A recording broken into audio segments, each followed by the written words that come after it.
Well, that was a good win for us. Jeff's done a really good job here at Pitt, and once again, I think he's got a really good team. Henson was unbelievable in the second half. Really hard guard for us. But I'm proud of our guys. I thought our guys played well.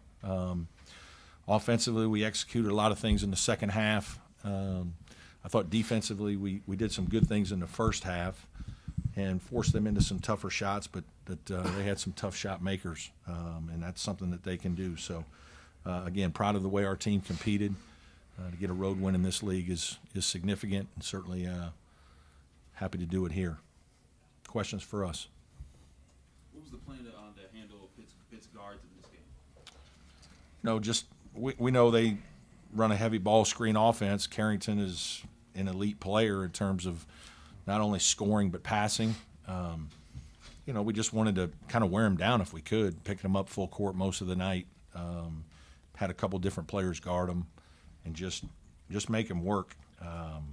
He had a night where he didn't quite shoot it as well, but he still ended up with 13 and 6. I mean, he's a terrific player. But I thought our guys did about as good as you can do, just trying to hound him as much as you can and force him into some tough shots. Joe, you played this team a lot in your collegiate career, and they've got the best of you more often than not. How good did this one feel for you? It feels great. There was always that Syracuse-Pitt rival, so, I kind of still had that in the back of my mind. But, they always have great teams. They've always had great players, and, obviously Coach Capel knows what he's doing. He's a great coach, and always has those guys ready to go. So it's always going to be a battle, especially on the road, like Coach said, in any environment in the ACC. But, going here, it's always going to be very tough. What got into you in the late first half? I think you scored all 12 of your first half points in the final 6 minutes. You start feeling it or what?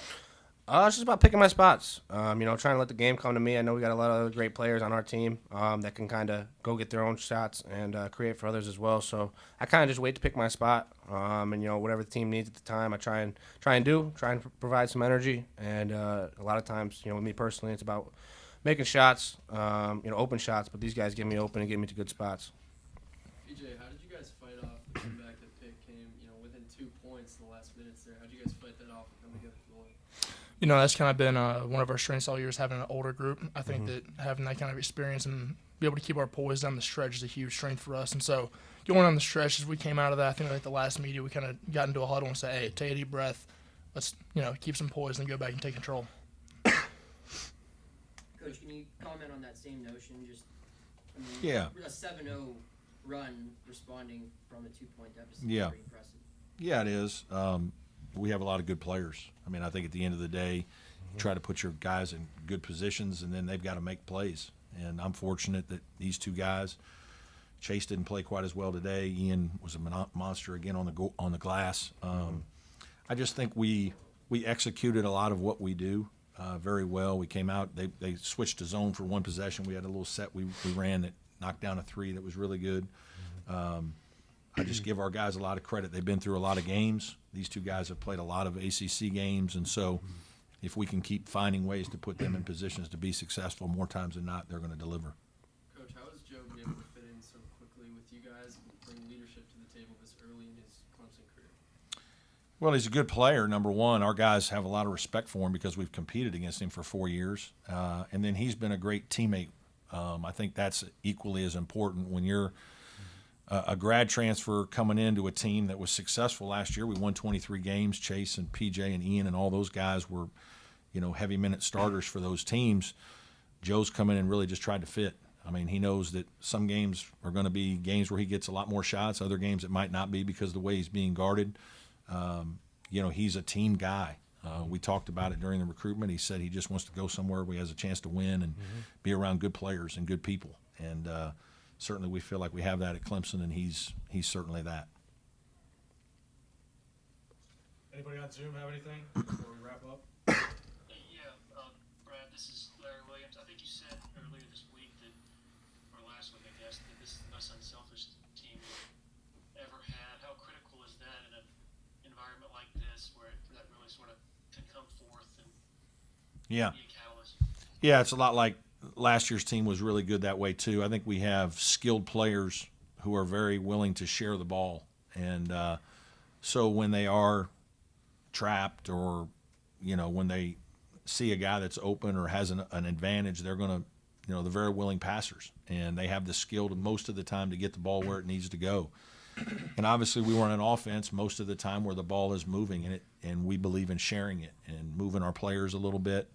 But obviously, it all boils down to how much guys want to share the ball.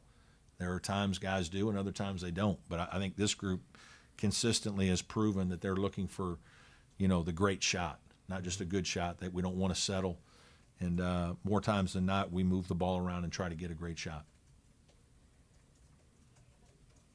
Thank you, Coach. Trevor Gross from Tongues, you played, I think, 30 minutes today. You've been kind of shifting your personnel a little bit game by game, depending on opponents. How was it to see him play the way he did today? Yeah, he got us off to a good start, making a couple shots, and he's an important player for this team right now. Jack Clark is, still struggling physically and really couldn't do much during the Bama game, and we've just decided we need to shut him down for a little while.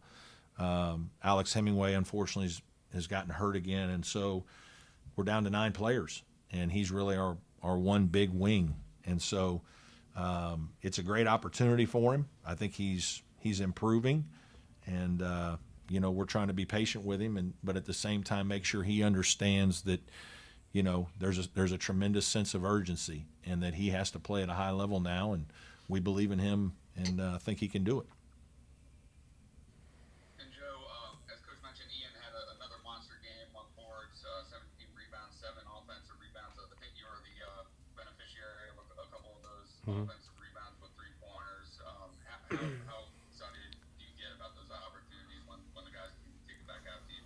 Yeah, I mean those are the ones as a shooter, especially that you kind of hunt. And when you have a guy like Ian, RJ, PJ, and all the other guys down low who can go on the offensive glass and kick out threes, it makes your job a lot easier. So I mean, Sheff's been doing that all year.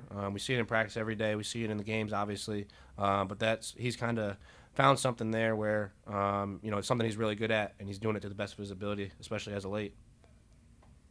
Thanks, guys. Thank you. All good? Anything else? Thanks, everybody. Thanks.